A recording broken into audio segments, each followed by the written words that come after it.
I am Harrison. I am 68 years old, a retired industrial architect who spent 40 years calculating load-bearing limits and stress fractures in high-rise steel. I have learned that the most dangerous structural failures don't happen in concrete or iron. They happen in bloodlines.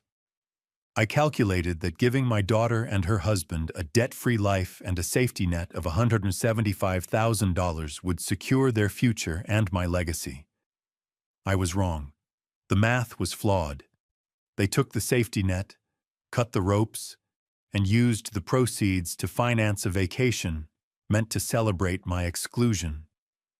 They thought they were leaving behind a senile, lonely old man who would simply wait by the phone for scraps of affection. They didn't account for the fact that I still hold the deed to the ground they are trying to build on. They didn't know that the helpless retiree they lied to is the same man who designed the cage they are about to walk into. By tomorrow morning, their paramount dream will be nothing but rubble, and I will be the one holding the demolition charges. If you're watching this video, tell me where you're from or what time it is for you. The warning sign didn't come with a siren or a red light. It came with the chirp of a cell phone cutting through the scent of cedar and wood glue. I was in my workshop, a converted garage where I spent my retirement building scale models of historical clipper ships. It was a hobby that required a steady hand and absolute focus.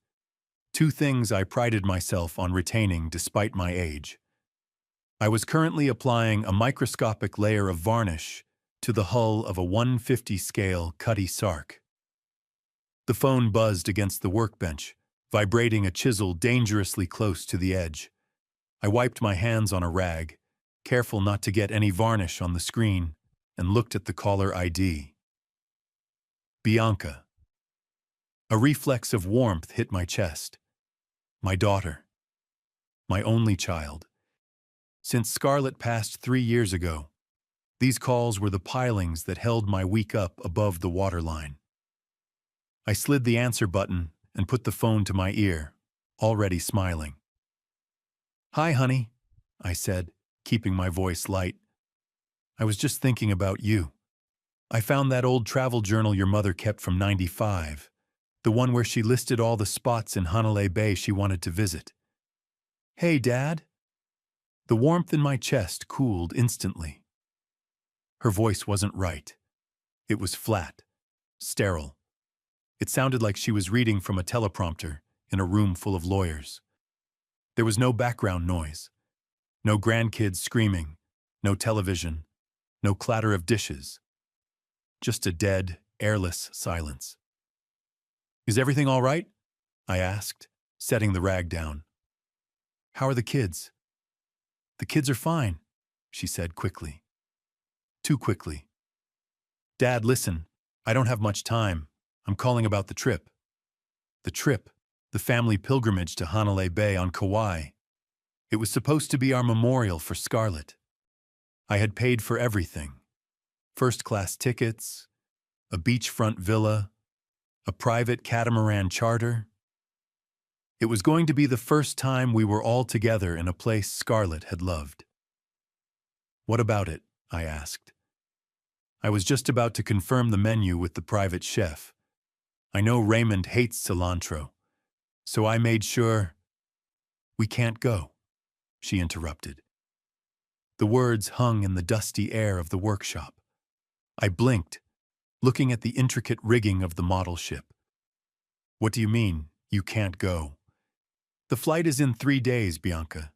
Everything is booked. It's non-refundable."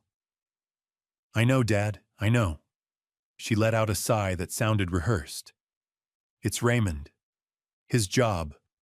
The market is just incredibly volatile right now. His firm is doing a restructuring. If he leaves for 2 weeks, he might not have a desk to come back to." I frowned. Raymond worked in mid-level logistics. It wasn't exactly Wall Street high-frequency trading. Restructuring? He didn't mention anything about that at dinner last Sunday. "It happened yesterday." she lied. I could hear the lie. It had a specific frequency, a slight pitch elevation at the end of the sentence. And it's not just that. The house. We found a leak in the roof, a bad one. We have to get it fixed before the rainy season starts. Or we're looking at structural damage. It's going to cost a fortune. I instinctively switched into architect mode. A leak? Where? Near the chimney flashing or the valley? I can come over and look at it. I can probably patch it myself until… No! The refusal was sharp. Almost panicked. She dialed it back instantly. I mean, no, Dad. You shouldn't be climbing on roofs at your age. We have a contractor. But between the job insecurity and the roof estimates, we just can't justify a luxury vacation right now. We need to be responsible. Responsible. I repeated the word. It felt heavy coming from her. Bianca, I paid for the trip. It's zero cost to you. If the roof is the issue, I can help. How much is the estimate? 5,000? 10? I can write a check today. It's not about the money, she snapped. Then silence. She realized she had broken character. It's about the principle, Dad. We need to handle this as a family. We need to stay here and manage our affairs. We can't be sipping Mai Tais while our life is falling apart. So you're canceling the whole thing? We have to. I'm sorry. Maybe next year. Maybe when things are more stable. Next year, I said. Right. I have to go, Dad. The contractor is calling on the other line. I love you. I love you too, I said. The line went dead. I didn't put the phone down immediately. I stood there, holding it against my ear, listening to the absolute silence of the connection. I looked at the model ship. It was perfect, precise. Every knot in the rigging was accurate. But as I looked at it, I didn't see a ship. I saw a distraction. My daughter had just lied to me. I didn't know why, and I didn't know what the truth was, but I knew the architecture of a lie when I saw it. The roof, the job. It was a facade, a cheap plywood false front designed to hide something ugly. I placed the phone on the workbench. My hand was steady, but inside, a support beam had just snapped. The house felt too big that evening. It was a 4-bedroom colonial I had designed myself 30 years ago. It was built to hold noise, Christmas parties, running feet, arguments, music. Now, with just me in it, it acted like an echo chamber. I ate a sandwich over the sink, not bothering with a plate. The conversation with Bianca played on a loop in my head. Market volatility. Roof leak. I walked into the living room and sat in my leather armchair. I opened my laptop. I wasn't a digital native, but I was methodical. I knew how to navigate systems. I logged into the airline's portal. I pulled up the itinerary. 5 passengers. Harrison Graham, Bianca Thorne, Raymond Thorne, and the 2 grandkids, Leo and Maya. The screen refreshed. Status, confirmed. I frowned. If they were canceling, why hadn't they canceled the tickets? Maybe she hadn't gotten around to it yet. I clicked on the Passenger Details tab. My breath hitched. The names weren't Bianca, Raymond, Leo, and Maya anymore. The names had been changed. The change fee had been paid yesterday. Passenger 1, Bianca Thorne. Passenger 2, Raymond Thorne. Passenger 3, Catherine Thorne. Passenger 4, Timothy Thorne. I stared at the screen. The grandkids had been removed. In their place were Raymond's parents, Catherine and Timothy. They hadn't canceled the trip. They had kicked me out. They had kicked me out, removed my grandchildren, and invited Raymond's parents to take my place on the vacation I had paid for. The vacation that was supposed to honor Scarlett. I felt a physical blow to my gut. a nausea that made the sandwich rise in my throat. I closed my eyes, forcing myself to breathe. In, out. Why? Why go to such lengths? Why the elaborate lie about the roof and the job? If they wanted to go with his parents, they could have just asked. It would have hurt, yes, but this was theft. This was a hostile takeover of a family memory. My computer pinged. A notification from social media. I rarely used Facebook, keeping it only to see photos of the grandkids, but I had notifications set for tagged photos. Catherine Thorne tagged Bianca Thorne in a post. I moved the cursor. My hand was shaking now. Not from age, but from a cold, vibrating rage. I clicked the link. The photo filled the screen. It was bright, saturated. Blue water, white sand, green palms. The location tag read, the St. Regis Princeville Resort, Hanalei Bay. They were already there. The roof leak lie was told from the airport lounge. Or maybe from the hotel lobby. In the center of the photo, Bianca was laughing, holding a glass of amber liquid. Raymond was next to her, wearing a floral shirt I had never seen, looking tan and smug. Catherine and Timothy were on the flanks, raising their glasses to the camera. I looked closer at the glasses. They weren't drinking the hotel well spirits. They were drinking from a bottle sitting on the table in the foreground. The Macallan 25. I had pre-ordered that bottle. I had called the concierge 3 weeks ago. I had told them, please have a bottle of Macallan 25 ready for our arrival dinner. It was my wife's favorite for special toasts. Catherine Thorne was drinking Scarlet Scotch. She was drinking my grief. I didn't scream. I didn't throw the laptop. I sat there, frozen, as the realization crystallized into something hard and sharp. This wasn't just selfishness. This was erasure. They were erasing me. I was the financier, the wallet, the resource. But I wasn't the family. I looked at Bianca's face in the photo. She looked happy, relieved even. The burden of the old man was gone. I stood up. My knees popped, but I didn't feel the pain.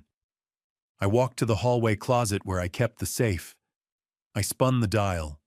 Left 30, right 15, left 04. The tumblers clicked. I opened the heavy steel door and took out a stack of documents. My will, the deed to the house, the investment portfolio. I carried them back to the desk. I turned on the desk lamp, pushing the laptop aside. I wasn't an emotional man. I was an architect. When a building has a rotten foundation, you don't paint over the cracks. You condemn it. You bring in the wrecking ball. But first, I needed to know the full extent of the rot. The next morning, I didn't sit in my grief. I moved. I needed to understand the why.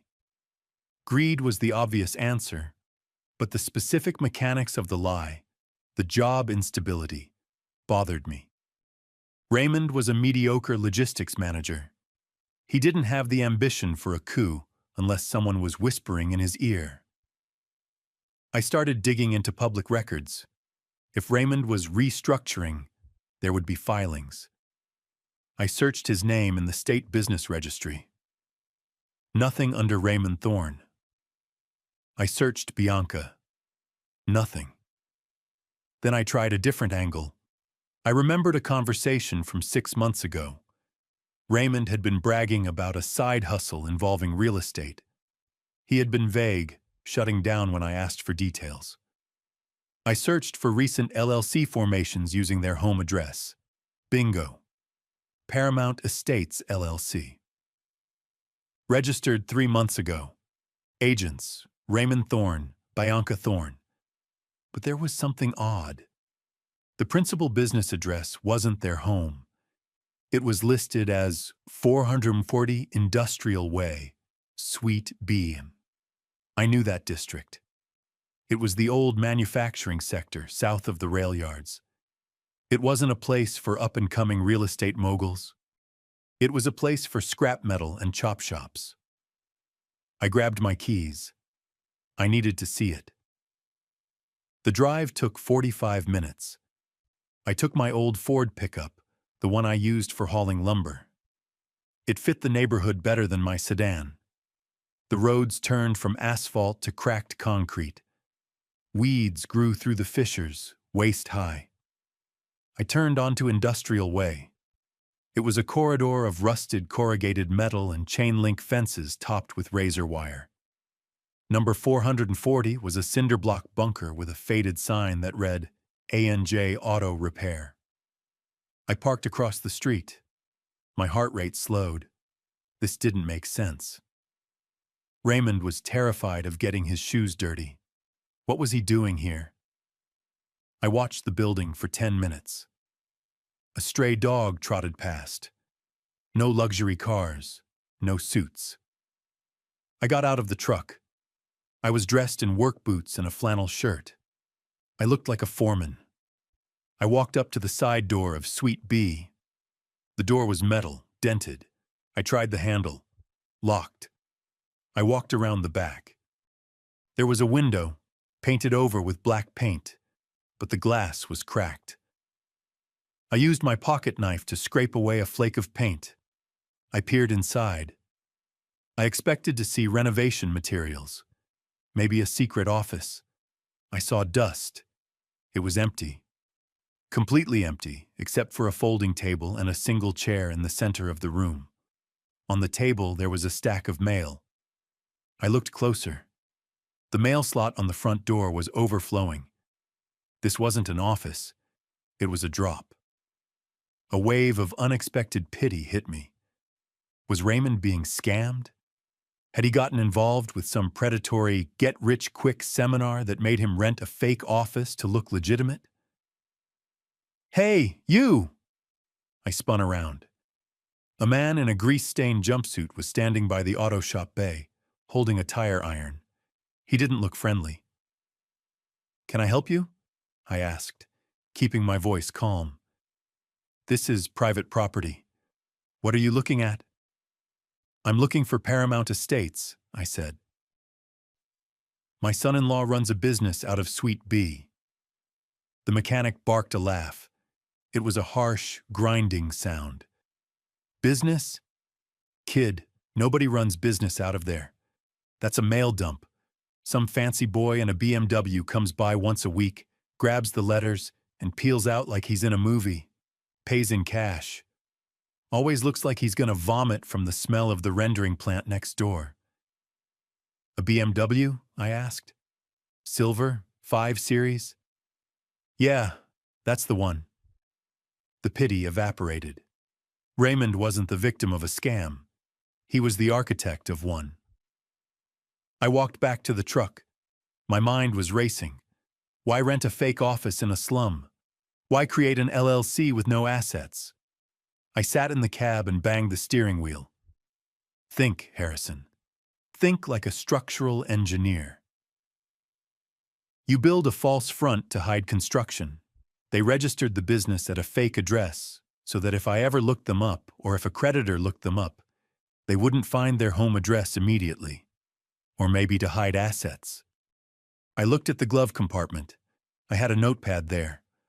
I wrote down Paramount Estates, LLC. I needed to follow the money, but I couldn't do that from a truck in the industrial district. I needed tools I didn't have. I needed Elias. The Blue Note Jazz Club was located in the basement of a brick building downtown. It smelled of stale beer, expensive cologne, and desperation. It was 2:01 p.m., and the place was empty except for the bartender and a man sitting in the back booth, typing furiously on a tablet. Elias Vance. I hadn't spoken to Elias in 5 years.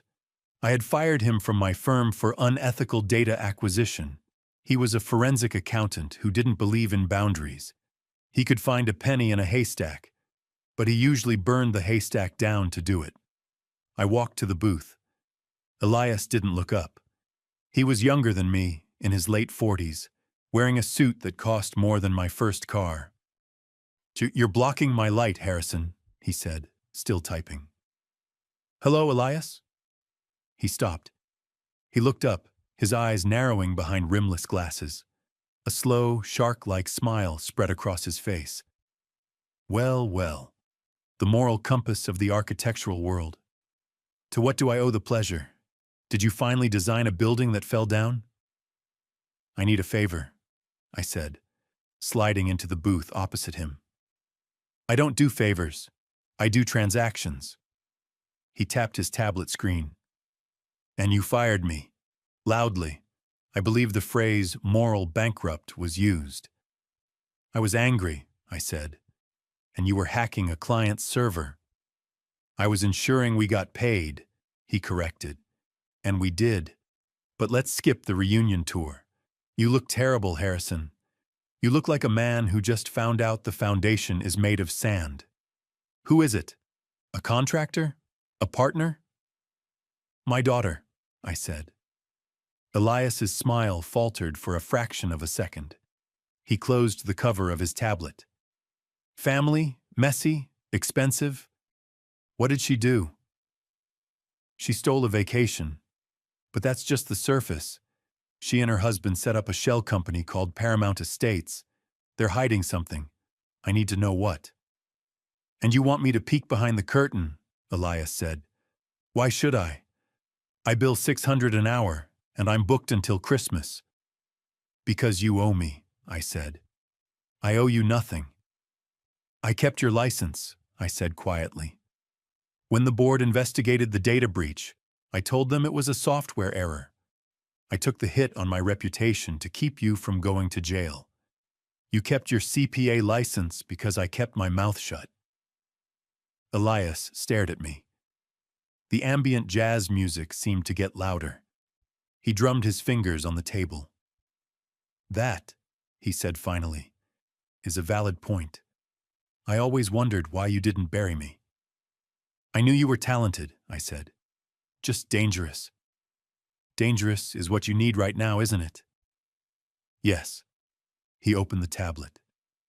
"Name of the LLC? Paramount Estates. Registered to Raymond and Bianca Thorne." Elias's fingers flew across the screen. He didn't use Google. He used databases that required multi-factor authentication and probably a few backdoors he had installed himself. "Paramount Estates. Bland name? Amateur," Elias muttered. "Registered 3 months ago. No income, no employees, but—" He paused. "Hello? What?" "They have a pending credit inquiry, big one, commercial line of credit." He tapped a few more keys. "National Bank of Commerce. They're trying to secure a Tier 1 development loan. $3 million. $3 million? I choked. "They don't have that kind of collateral. Their house is mortgaged to the hilt." "Correct," Elias said. "The bank flagged it. High risk. But— here it is." The loan officer put a contingency on the approval. He spun the tablet around so I could see it. It was a digital copy of a loan term sheet. Approval contingent. Upon liquid cash injection of 5% of total loan value to be held in escrow. 5%, Elias calculated, of $3.5 million. $175,000, I whispered. The number hit me like a physical slap. $175,000. That was the exact amount I had in my liquid savings account. The emergency fund I had told Bianca about 6 months ago, during a moment of vulnerability when I was worried about my own health. I had told her, I keep $175,000 liquid, just in case something happens to me, so you don't have to wait for probate. They weren't just asking for money. They were targeting a specific account. They need $175,000 cash to trigger the $3 million loan, Elias said, reading the screen. Without it, the deal dies in— He checked the date. 5 days. That's why they canceled the trip, I said, my voice sounding distant to my own ears. They couldn't be in Hawaii. They needed to be here to corner me. Corner you? They're going to ask me for it, I said. They're going to spin some story about ruin and despair. They need my money to buy their ticket to the big leagues. Elias looked at me, a strange expression on his face. It wasn't sympathy. It was professional admiration for the scam. It's a leverage play. They use your money to get the bank's money to build the project. If it works, they're rich. If it fails, the bank takes the collateral, I said, and the cash deposit is the first thing to go. Exactly. They're gambling with your retirement. I sat back in the booth. The jazz saxophone wailed. Thank you, Elias. Don't thank me, he said, closing the tablet. Just tell me one thing. What are you going to do? I looked at my hands. They were calloused from working with wood. Strong hands. I'm going to give them exactly what they deserve, I said. Elias grinned.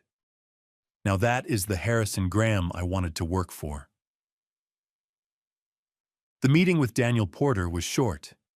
Daniel was my estate attorney, a man who wore bow ties and believed in the sanctity of the written word. When I told him what I wanted to do, he took off his glasses and cleaned them for a full minute. Harrison, he said softly, this is irrevocable. In spirit, if not in law. Once you do this, there is no going back to Sunday dinners. There are no Sunday dinners, Daniel, I said. There's only a theatrical performance where I pay for the ticket. Very well, he said. He opened his laptop. Dictate the terms. I spent the next 2 hours crafting the language. I didn't want standard boilerplate. I wanted precision.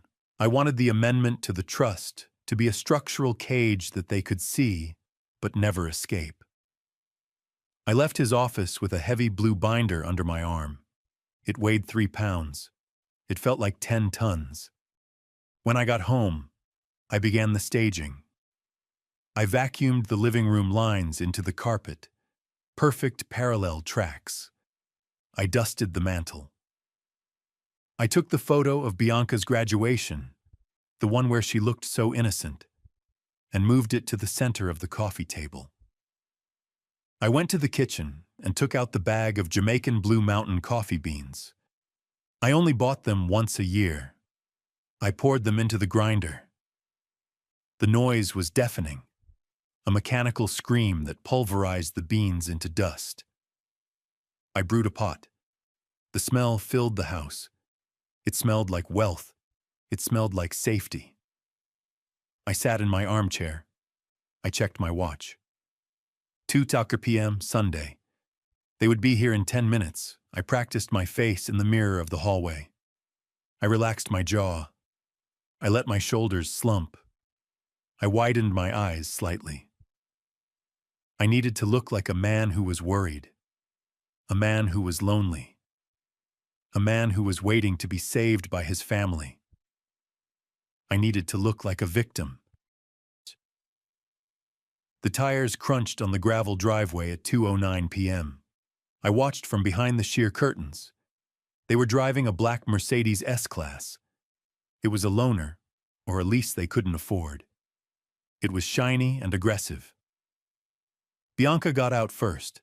She was wearing a beige dress, modest, something she would wear to church. She looked tired, makeup applied to simulate dark circles under her eyes. Raymond got out of the driver's side. He was wearing a blazer but no tie. He carried a leather portfolio case like it was the nuclear codes. I opened the door before they rang the bell. "Hi, Dad," Bianca said, her voice trembling with manufactured emotion. She surged forward and hugged me. She smelled like hotel shampoo, the little bottles you steal from the maid's cart. St. Regis shampoo. "Bianca," I said, hugging her back weakly, "I'm so glad you came.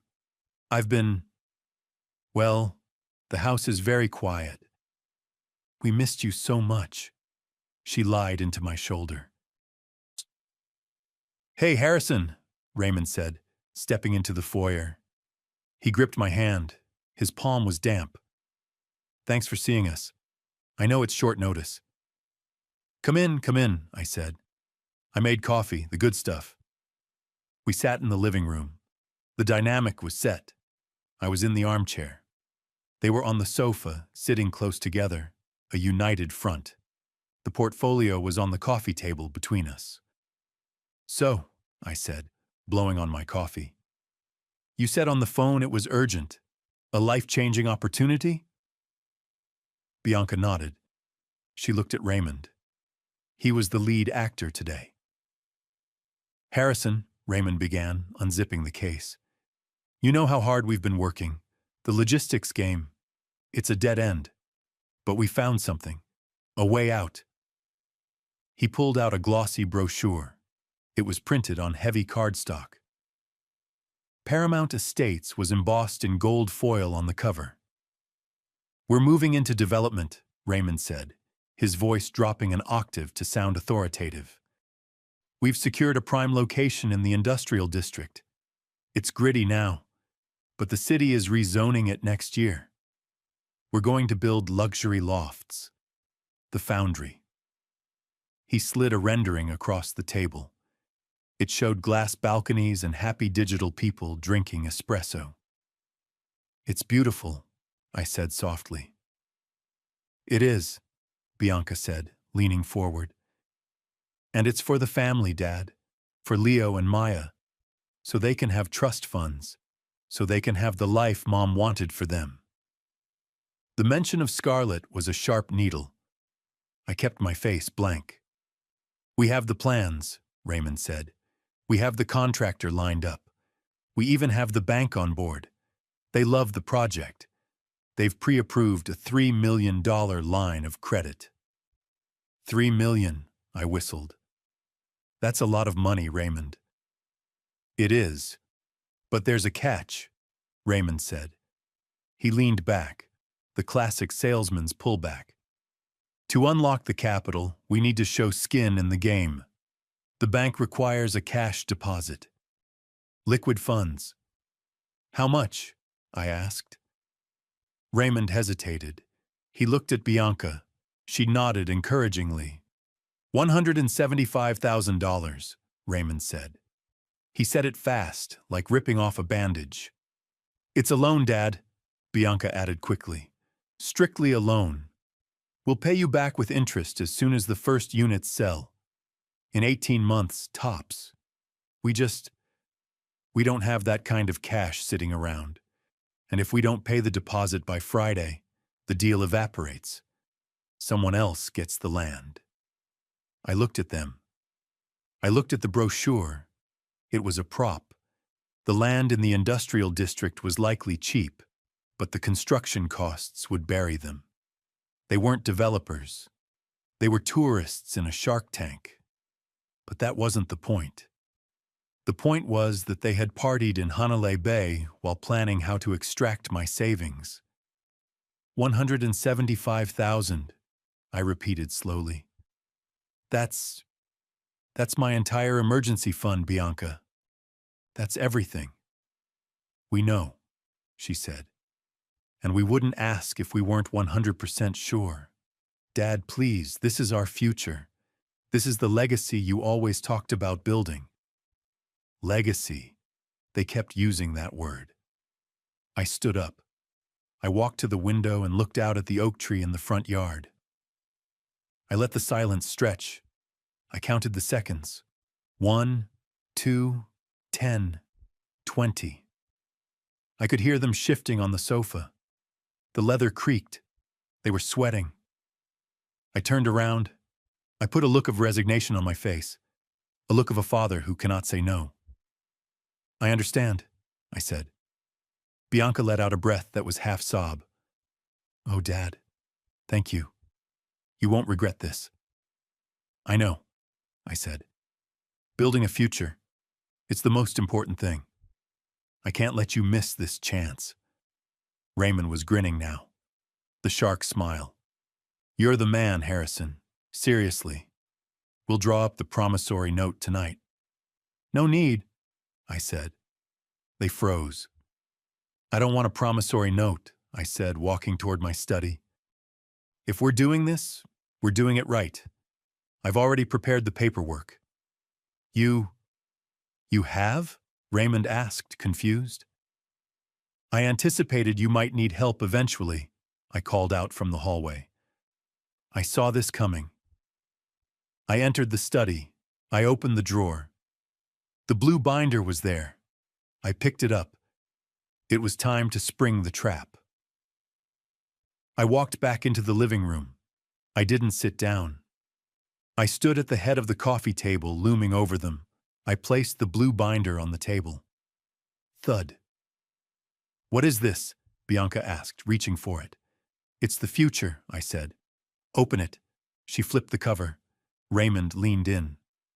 Amendment to the Scarlett Graham Revocable Living Trust. I realized, I said, my voice changing. The waiver was gone. The confused old man tone was gone. My voice was now the voice of a site foreman shouting over a jackhammer. That giving you cash is a temporary fix. You need permanent security. I don't understand, Bianca stammered, scanning the legal text. Read Clause 4. Section B, I commanded. Raymond pointed a shaking finger at the page. He read aloud. Upon the execution of this amendment, the grantor, Harrison Graham, hereby irrevocably transfers the deed to the property at 125 Oakwood Lane, and the entirety of the liquid assets in the account, ending in 8890. He stopped. He looked up at me, his eyes wide. You're giving us the house? And the accounts? Keep reading, I said coldly. Transfers to the Scarlett Graham Foundation for Widows. The silence that followed was absolute. It sucked the oxygen out of the room. What? Bianca whispered. Charity?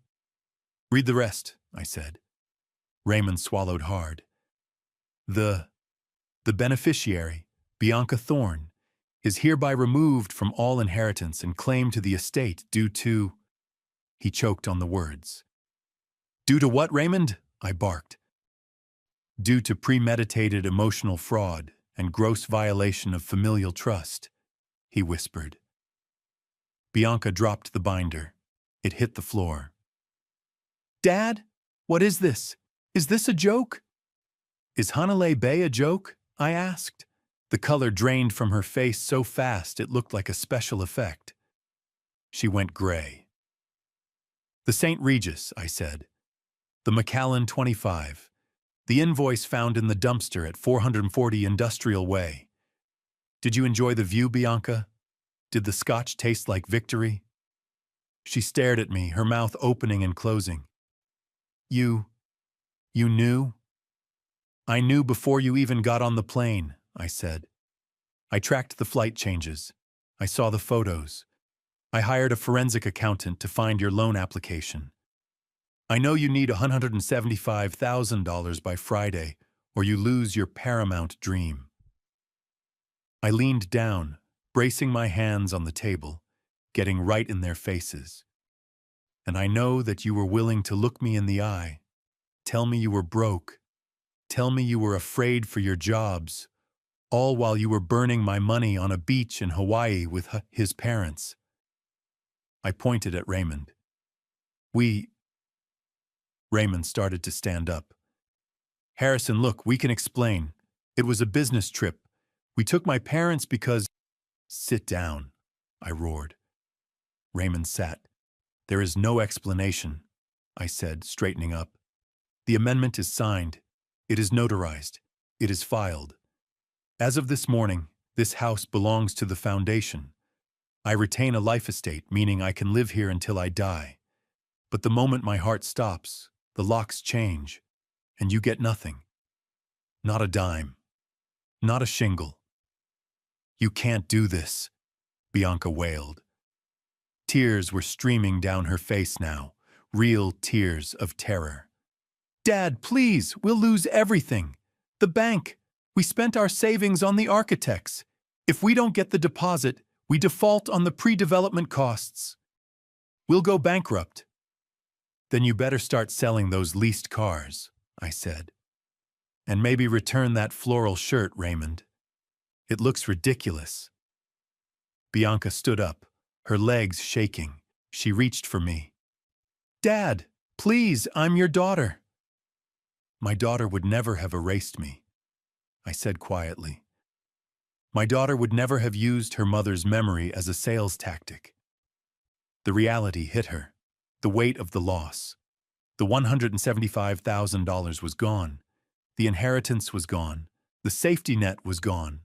She swayed. Her eyes rolled back. She crumpled, hitting the carpet with a soft thud. "Bianca!" Raymond screamed. He scrambled off the sofa, shaking her. "Bianca, wake up!" He looked up at me, his face twisted in hate. "You monster! You gave her a heart attack! Call 911! "She didn't have a heart attack," I said, not moving. "She fainted. It happens when structural integrity fails under load." Bianca woke up a minute later. She sat up, weeping hysterically. Raymond held her, whispering frantic promises that I knew he couldn't keep. "Get out," I said. Raymond stood up, helping Bianca to her feet. "This isn't over, Harrison. I'll sue you. I'll contest the trust. I'll prove you're senile." "Try it," I said. "I have the emails. I have the bank records. I have the testimony of Elias Vance, who is currently compiling a dossier on your fraudulent loan application to send to the National Bank of Commerce." Raymond froze. "You wouldn't." "If you don't leave my property in 30 seconds, I said, "I will hit send. And you won't just be bankrupt. You'll be in federal prison for bank fraud." It was a bluff, mostly. Elias hadn't prepared the dossier yet, but Raymond didn't know that. Fear replaced the hate in his eyes, pure, primal fear. "Come on, Bianca," he said, pulling her arm. "We're leaving." "Dad," she sobbed, looking back at me. I turned my back on them. I looked at the photo of Scarlett on the mantel.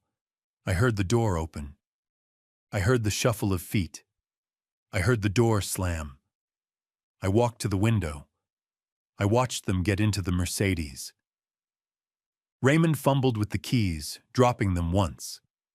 He started the car and peeled out of the driveway, gravel spraying onto the lawn. They drove fast, reckless, running from the ruin they had created. I watched them disappear around the bend. I walked to the front door and threw the deadbolt. Click. The sound echoed through the house. It was a sharp, final sound. I looked around the living room. The coffee was cold.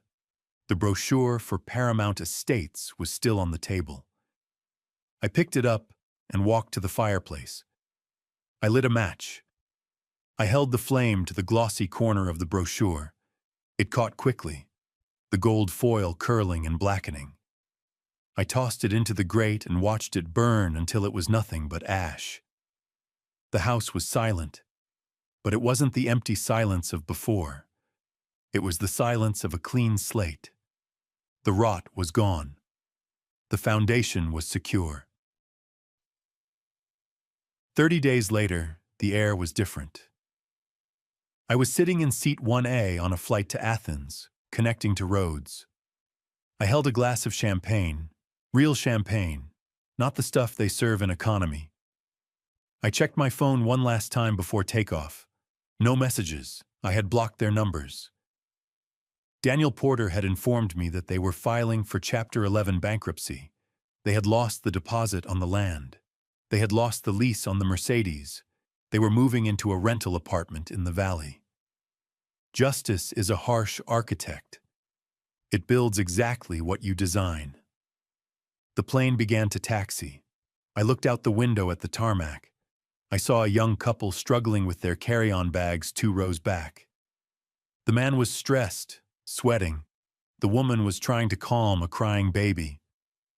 I unbuckled my seatbelt and stood up. The flight attendant started to protest. "Sir, we are taxiing." "One moment," I said. I walked back to the young couple. "My here," I said, reaching for the heavy bag the man was trying to jam into the overhead bin. "Let me help." I slotted it in with a practiced twist. "Oh, thank you," the man exhaled, looking shocked. "Thank you so much." "Don't mention it," I said. I walked back to my seat. I wasn't a monster. I wasn't bitter.